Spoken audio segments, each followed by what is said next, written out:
আপনারা দেখতে পাচ্ছেন যে চাঁদপুরের একটি ঐতিহ্যবাহী জায়গা, এই তিন নদীর মোহনায় আমি এই ভিডিওটি করছি আপনাদেরকে। আমি এখন হাঁটছি ডাকাতিয়া নদীর ধারে ধারে এবং আপনাদেরকে দেখাতে চাই ভিডিওর মাধ্যমে পাকিস্তানের যুদ্ধের সময় সংঘাত, সেই যুদ্ধের সময় এখানে একটি জাহাজ ডুবে, সেই জাহাজটি পরবর্তীতে কিছুদিন আগে উদ্ধার করা হয়। প্রায় অনেক বছর ধরে এই জাহাজটি এখানে ছিল, সেই ডাকাতিয়া নদীটির প্রান্তরে বিকালবেলা অনেক লোকজন আসে এবং আমরা নদীর কিন্তু কুল কিনারা নেই।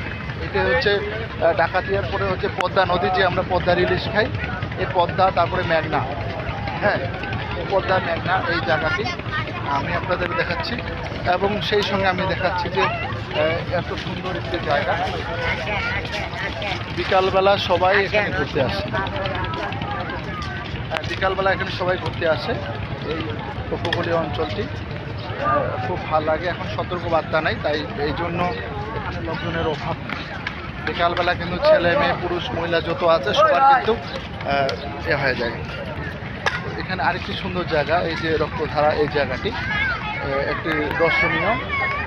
এখানকার যিনি ডিসি ছিলেন প্রিয়তর সাহা, উনি এই কাজটি এখানে করা দর্শনীয় করে রাখেন। ভালো লাগছে এই জায়গাটি আপনাদেরকে দেখাতে পেরে। আমি ভিডিওর মাধ্যমে আপনাদেরকে দেখাচ্ছি যে কীরকম এই সুন্দর একটি মোহনা জায়গা। আপনারা অনেকেই দেখেন নেই, যারা চাঁদপুরে আসেন তারাই দেখেছেন, তাছাড়া কেউ দেখেন। ঠিক আছে, আর আমি পরবর্তীতে একটি ভিডিও নিয়ে আপনাদেরকে দেখাবো। সকলে ভালো থাকবেন, সুস্থ থাকবেন, শান্তিতে থাকুন। ধন্যবাদ।